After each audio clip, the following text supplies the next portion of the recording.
Hello, everyone. Thank you for attending today's webinar, Leap into the Digital Coast. My name is Lindsay Pena, and I'm the Chief Operating Officer at the National States Geographic Information Council. If you are unfamiliar with our organization, NSGIC exists to advance effective national coordination of geospatial information by supporting state-led cooperation. We serve as a national forum for the development of capable and future-oriented geospatial leadership. If you'd like more information on how to get involved with us, please visit our website at www.nsgic.org. Some reminders for our call today. All attendees have been muted on entrance. There will be time at the end of the presentation for questions and answers. So please place your questions in the chat box. They'll be read aloud and answered at the end of the presentation. Additionally, a recorded version of this webinar will be made available afterwards in the NSGIC knowledge base. With that, I will now turn it over to our presenters. Thank you again for joining us. Thanks, Lindsay. Welcome, everyone. Thanks for joining us today. Am I sharing my screen? Yes. Yeah, for those of you who aren't familiar, NSGIC has been collaborating with NOAA's Office of Coastal Management for 25 years. With the Digital Coast Partnership beginning in 2007.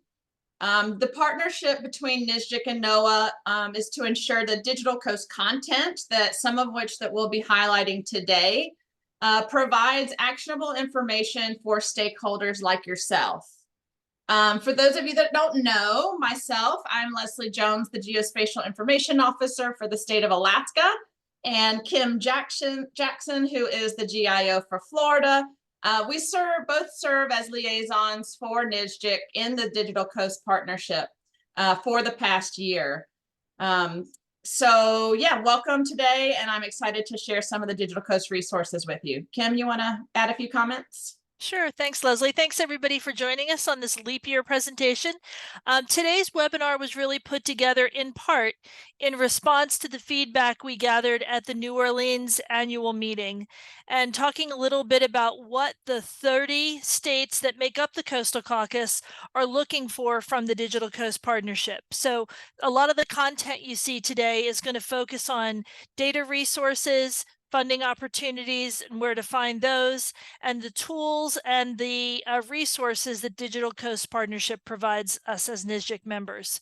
I'd also like to share that this is not going to be a technical how-to. I want to reassure you of that, but rather an opportunity to leverage these resources. And we really also are looking to you as contributors. So hopefully by the end, you'll understand a little bit about how you can contribute to a lot of the data resources and tools that we're going to talk about today. So Mickey Schmidt from the Office of Coastal Management at NOAA, you want to kick us off? Yeah, thank you, Leslie and Kim, and hello, everyone. I'd also like to offer my appreciation for your interest in learning more about the Digital Coast and joining today's webinar. Our goal is to give you just a little taste, and with the hope that you'll want to explore further into the resources that are offered through this website as well as the partnership. NOAA's Office for Coastal Management is focused on supporting the resilience efforts of the nation's coastal states and territories. We operate under several legislative mandates, including the Coastal Zone Management Act, the Coral Reef Conservation Act, and now, most recently, the Digital Coast Act. The data, the tools, and the training resources provided through the Digital Coast are focused on supporting this mission of coastal resilience that we have and the associated coastal programs that we are responsible for leading. Next slide, please. The website is designed, flipping the next slide.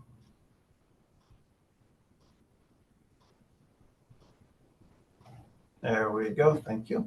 The website is designed to enable users to access the data most relevant to their needs, as well as the tools and the training resources to apply those data to address the coastal resilience issues that the user community has. The website also provides an opportunity to showcase and demonstrate the value that geospatial data and technology offers to decision making. it was critical in the beginning of the development of the Digital Coast website, that we made sure that folks learned how to integrate all the data and apply those data to address their issues. And the platform was designed to enable that functionality. Next slide, please.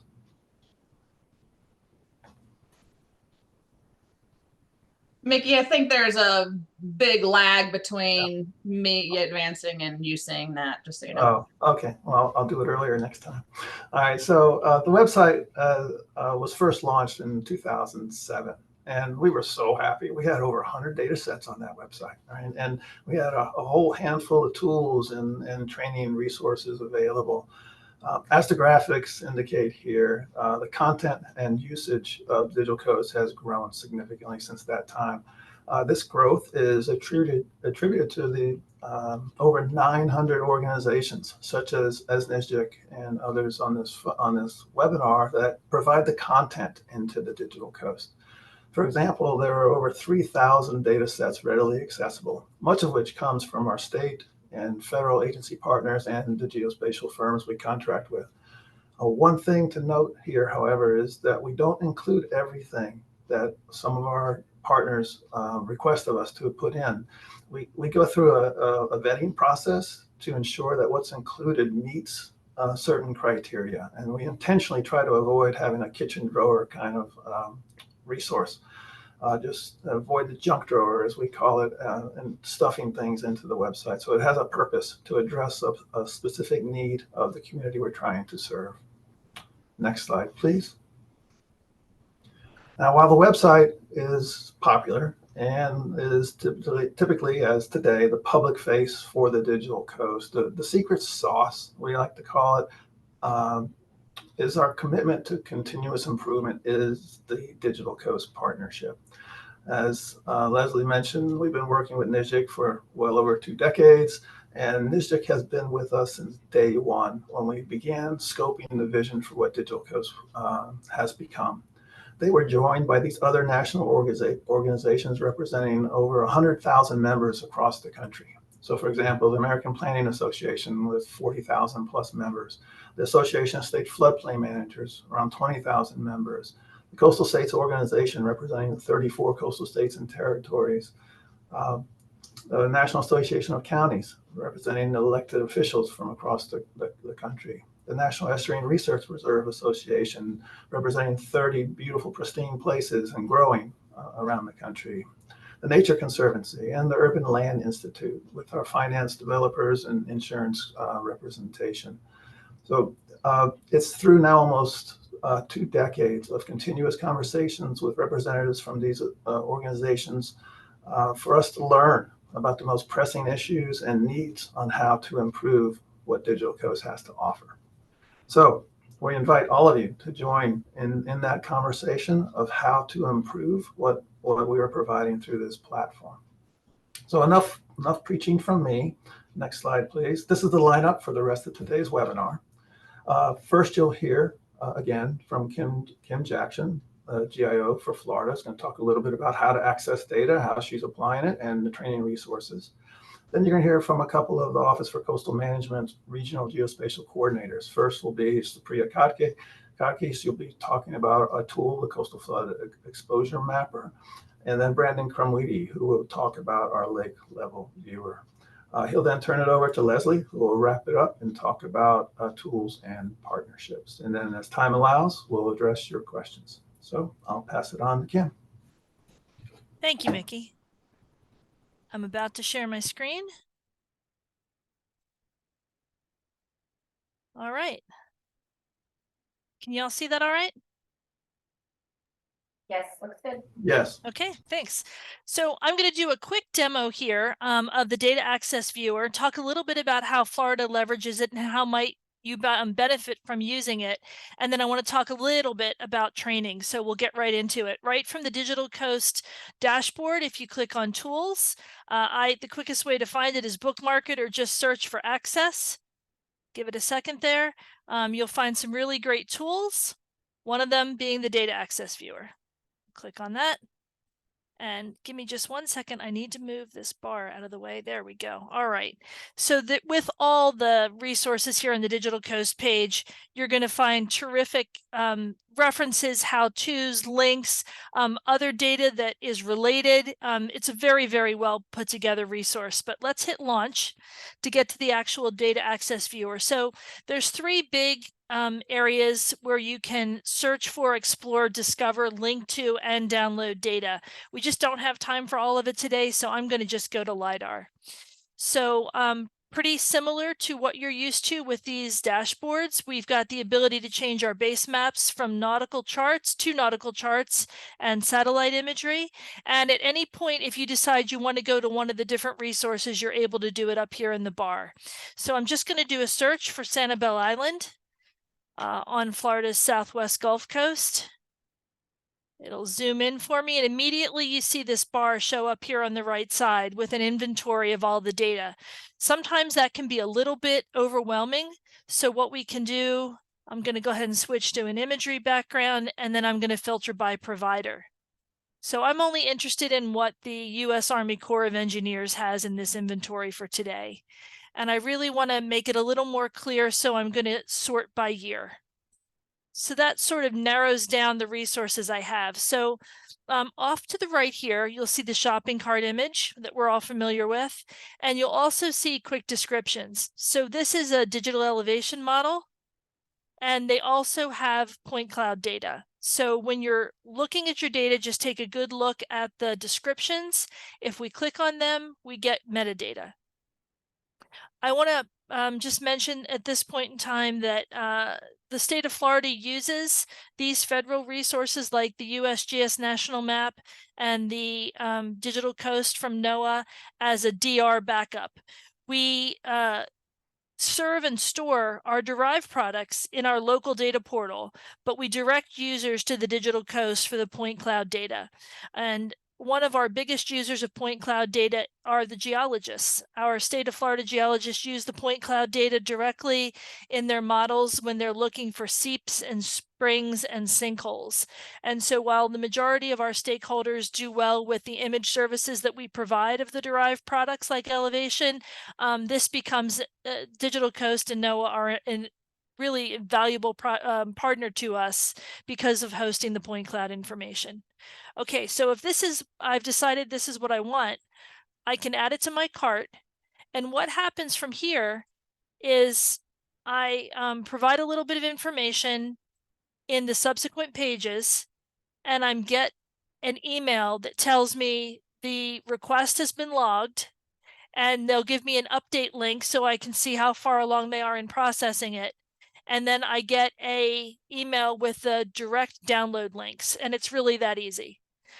Something else I wanted to show you real quickly is with the imagery and the land cover and some of the LiDAR and elevation data, they also are adding links to direct image services hosted by Esri. So if you just want to say, you know, I'm interested, I'm doing some research, or I want to send my beaches staff or my coastal staff or some of the leadership a link to make a web map to see what the information is that's available for a particular project area. With many of these resources, they're also sharing image services, which I thought was a really great enhancement in the most recent viewer. So that is pretty much how the data viewer works. I want to take just a moment and move over to training. And we're going to do the same search for LiDAR. I don't know about you, but I get the request a lot, hey, we need LiDAR for that project. And I say, what do you mean? And they say, well, you know, we need to know the elevation of it. And then we go through this dance where we try to figure out what the other person's talking about. Once you've found your data and downloaded it, there's that moment of now what? What am I supposed to do with this? And I cannot emphasize how helpful these two trainings have been that NOAA has put together. This one you will get a certificate for. It can lead to your staff's GISP credits. And this one is a 30-minute masterclass in LiDAR. Whenever we send people data, whenever we fund LiDAR projects, like Mickey mentioned, knowing the specs of the data that are accepted in the data access viewer and in this repository is so important, because if you can match your collection specs to the specs of the data that they accept, you know that you're going to have either a DR backup or someplace to put all that point cloud data in the future for your projects. So when we share these data, when we share the links to the access viewer, and we know people are about to launch into work with LiDAR, we highly recommend they take both these classes. You know, who can't spend 30 minutes ahead of kicking off a project? What people come away with at the end of this is an understanding of a universal vocabulary, is an appreciation for the size of this data, is an appreciation for the formats that you can work with, the certainty and uncertainty of the results of your analysis. And it's just this great foundation for them to work successfully with this data that's curated and accessible to us now. So that's my plug for the training resources. I'm going to stop sharing now and turn it over to Supriya, who's going to talk to you about another great tool on flooding.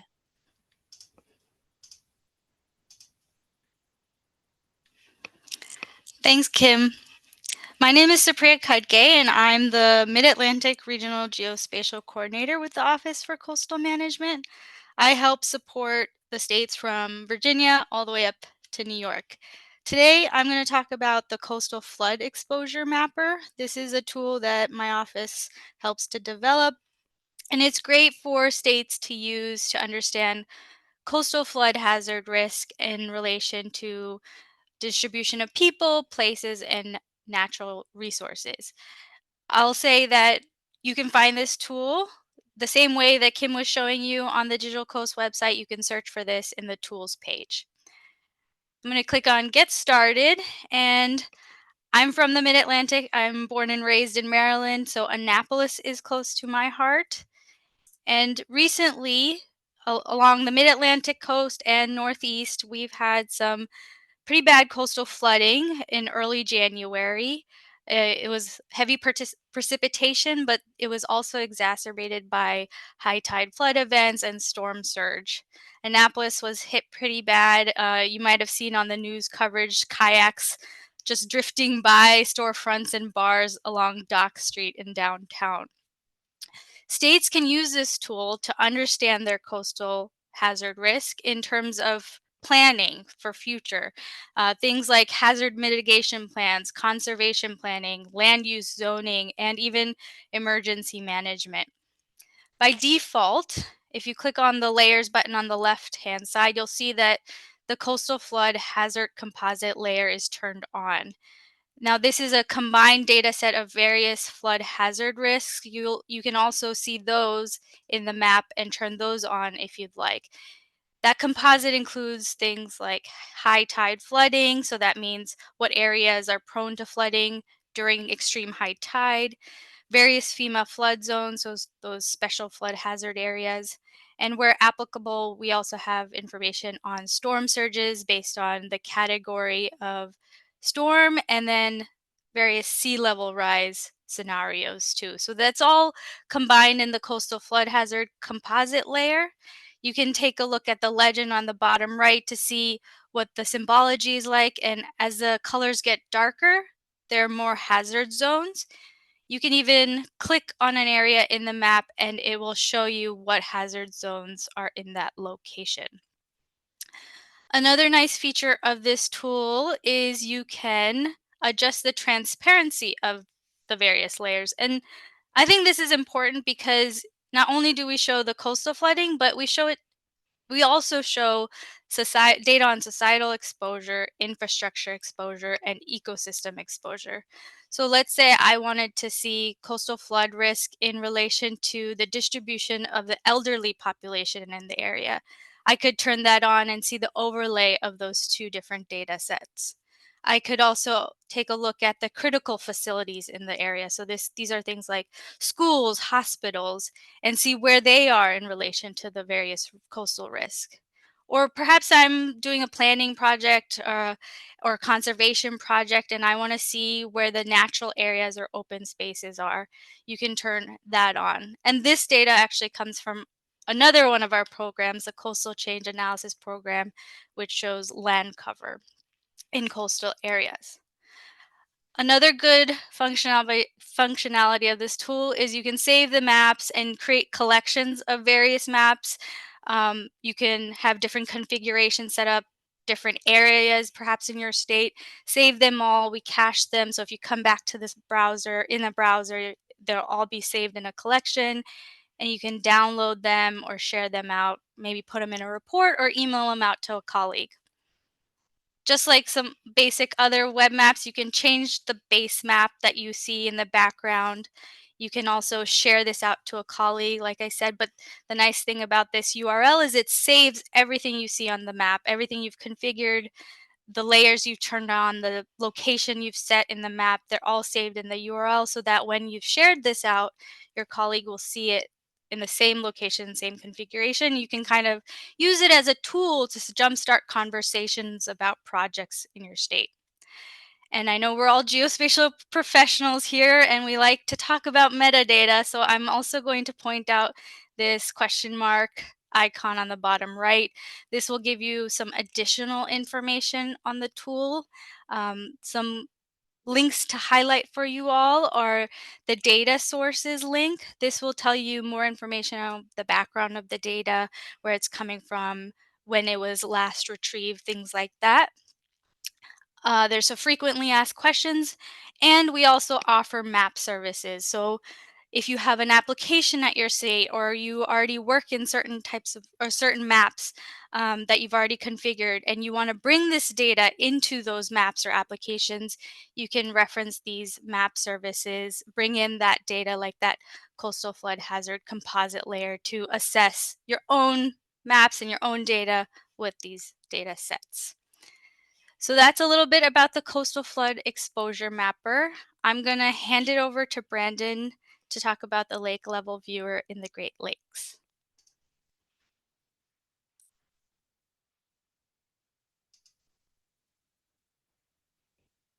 All right, can everybody see my screen okay? Yeah.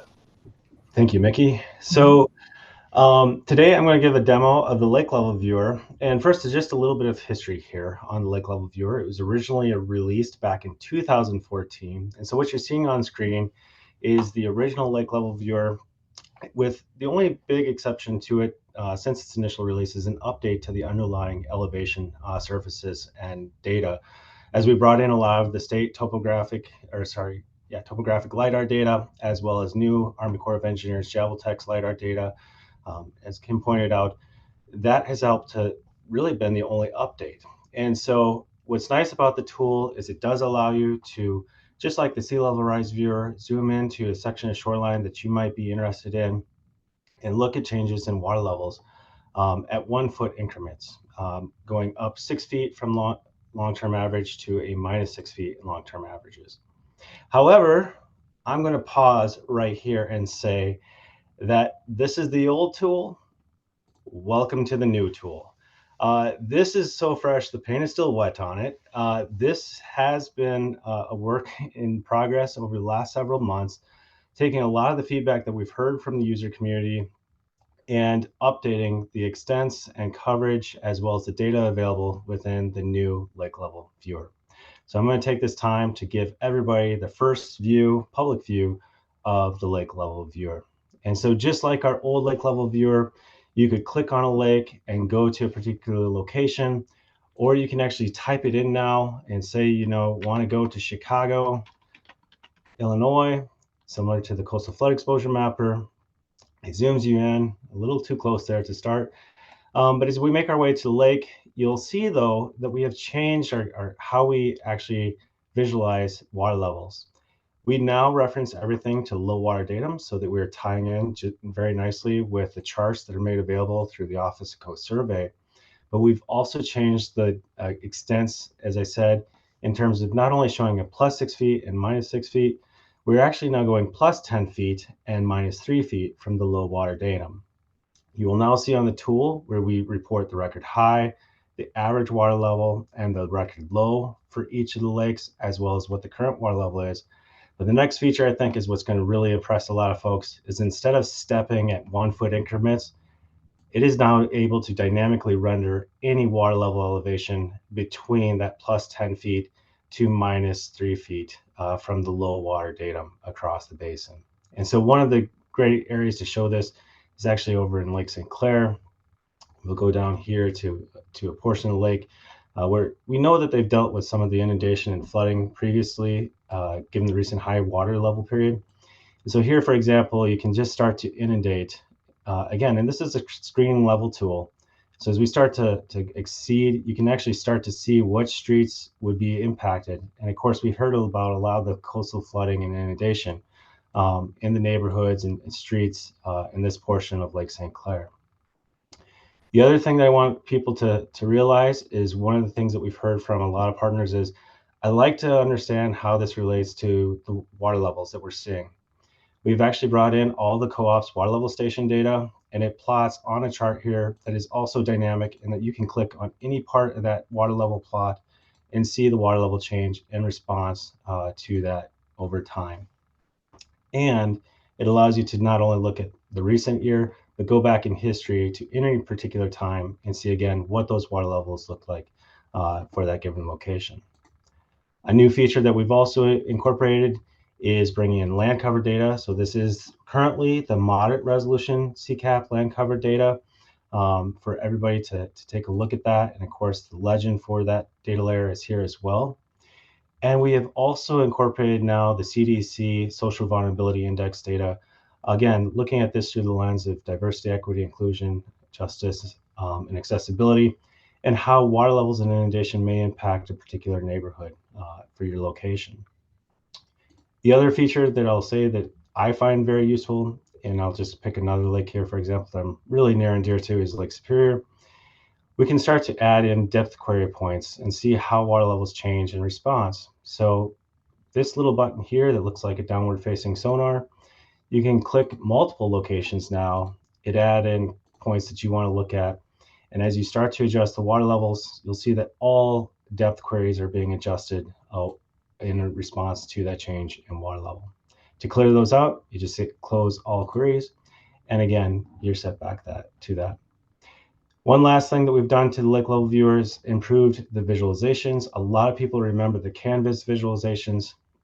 And so picking a select geography, we can actually expand the imagery. And again, we've adjusted this so that it accounts for that minus 3 feet and simulates what the water level may look like at minus 3 feet, all the way up to a plus 10 feet, similar to the tools and experience through the sea level rise viewer available through OCM as well.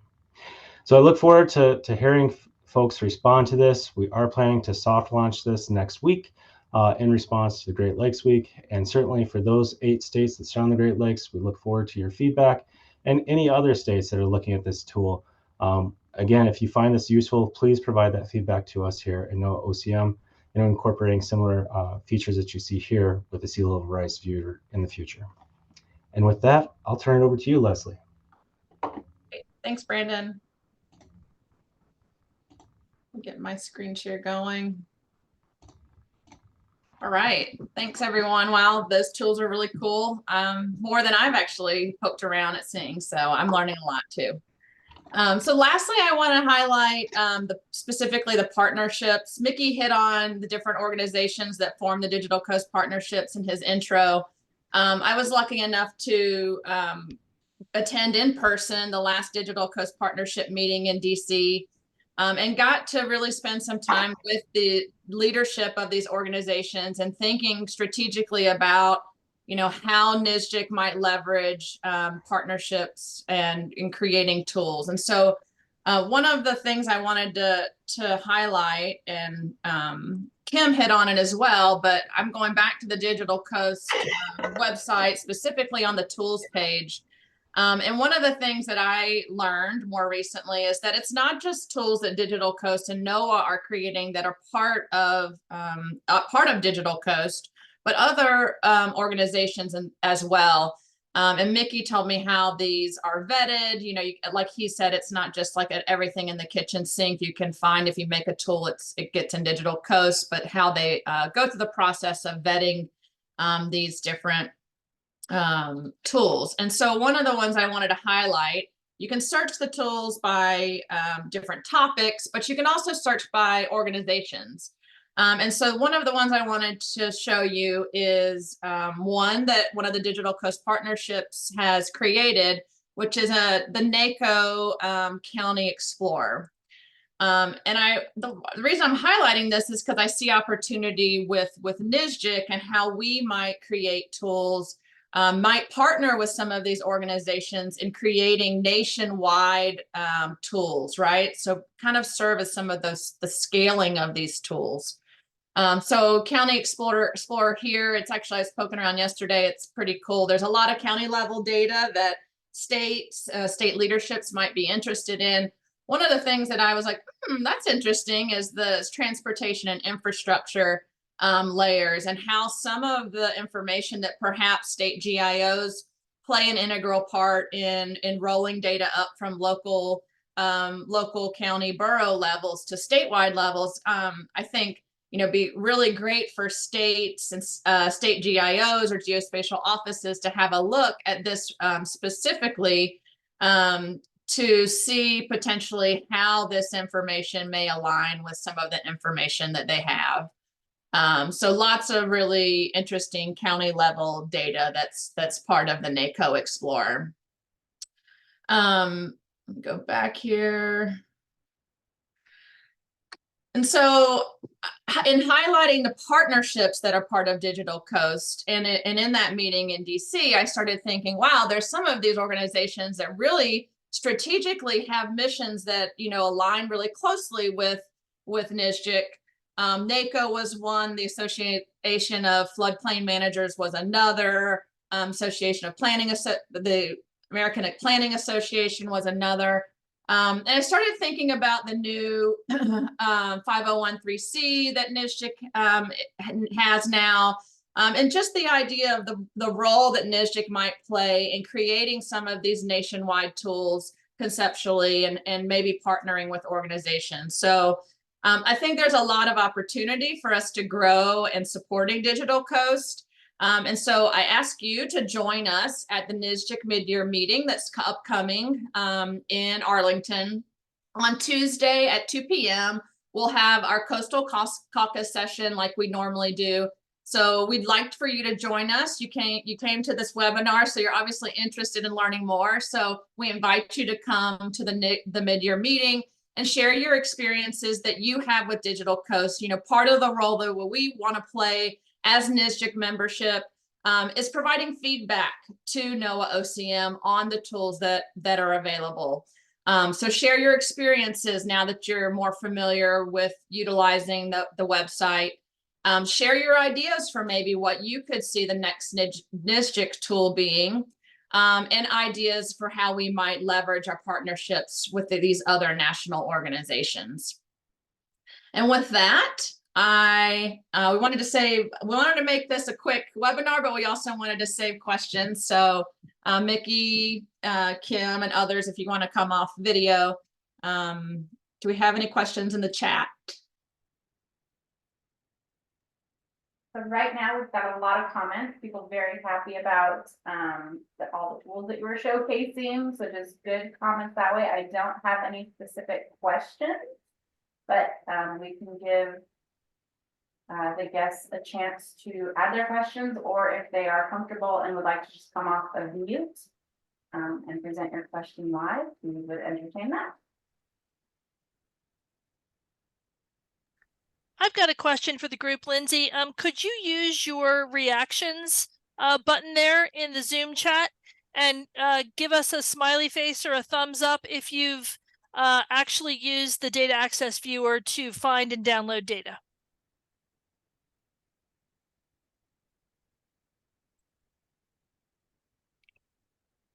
Okay, I'm seeing a few.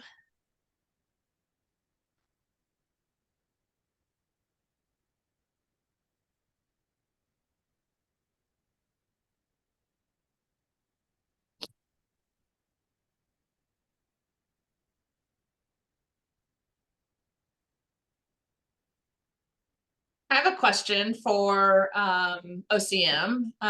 Can you maybe explain what data can be submitted to the data to the Digital Coast repository? So maybe perhaps how states might contribute data and what that process looks like.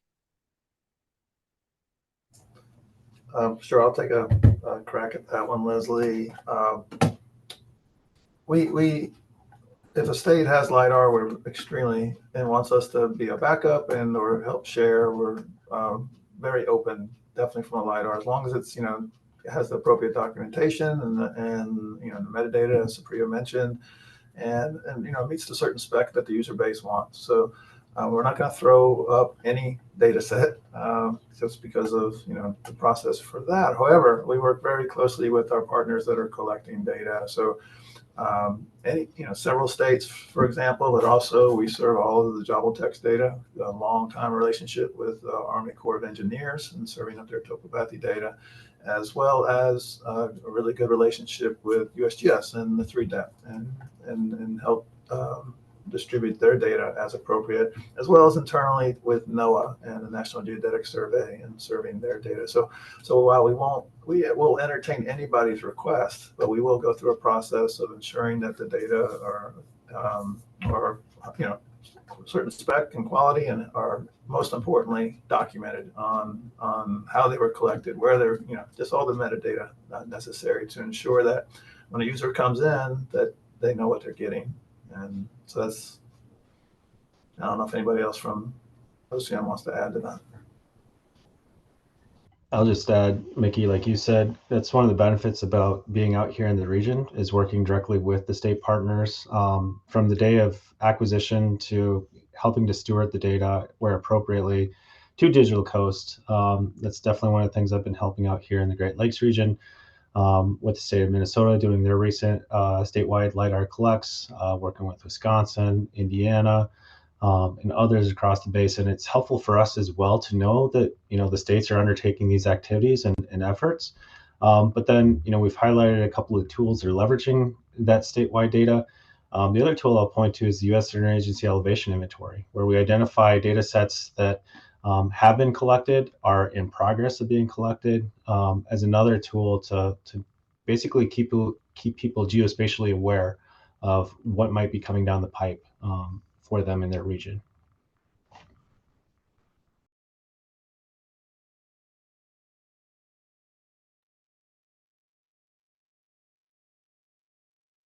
Mickey, if folks aren't familiar with their NOAA regional liaison, where can they find the contact information for that person?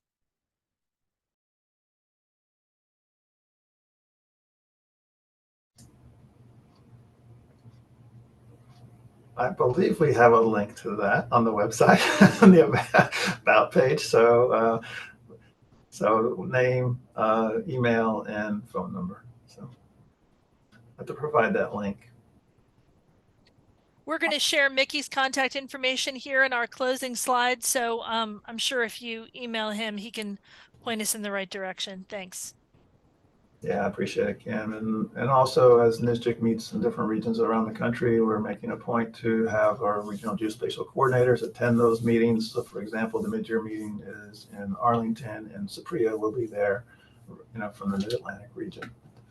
And would also offer, if anybody on this webinar that's attending that mid-year meeting and you would like to do a deeper dive into any of the resources that you've seen, that's why we'll be there, and we'll be happy to do that and sit down with anybody in front of a laptop and go through all the resources.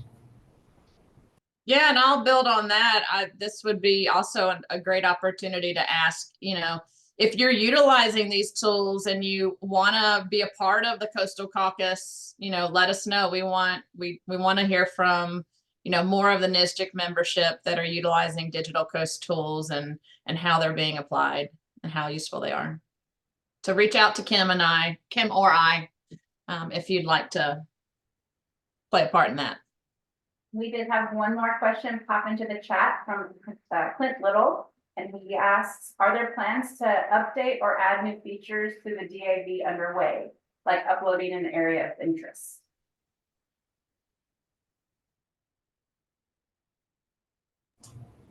Billy or Brandon, do you know the answer to that? Billy, I'll let you start first. What I have heard is yes, there is an update to the data access viewer underway. The ability to, actually put in a shape file or KML file of your area of interest. I think one of the challenges we're struggling with right now on that is getting data across the firewalls, so that you can actually do that type of querying. That is one of the limitations of working on, a federal platform. It is definitely a strong need or interest that we've heard from the user community of the data access viewer, and so certainly it is something that it's in there, working with our ADS staff and trying to figure out how best we can move that forward. So, Billy, is there anything in addition? No. Hi, everybody. My name is Billy Brooks. I work with all these great NOAA people. No, we are in development, migrating the backend processing to a more cloud-friendly and native environment. We will pass on that request again, as it's kind of a good time to consider that. So it's a good question. We will pass that information along. I know one thing is that right now you can only draw a box around your area of interest. They are working on trying to make that more of a free-form polygon type of a area of interest outline.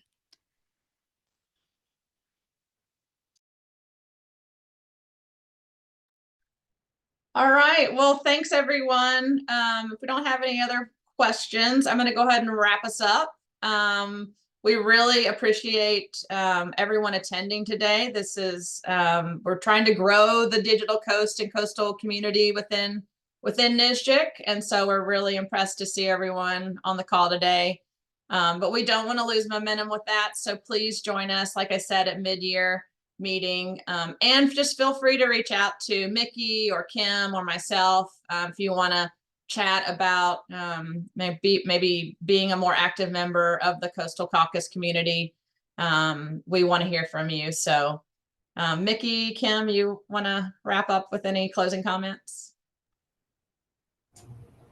Nothing to add. So thank you guys for attending. Yep, and just get in there and dig around, not only for your state but maybe for your region. See what your next door neighbor's doing, because it might spur some inspiration and some ideas for partnerships going forward. Thanks. All right, thanks everyone. Have a good rest of your day. We'll see you in Arlington.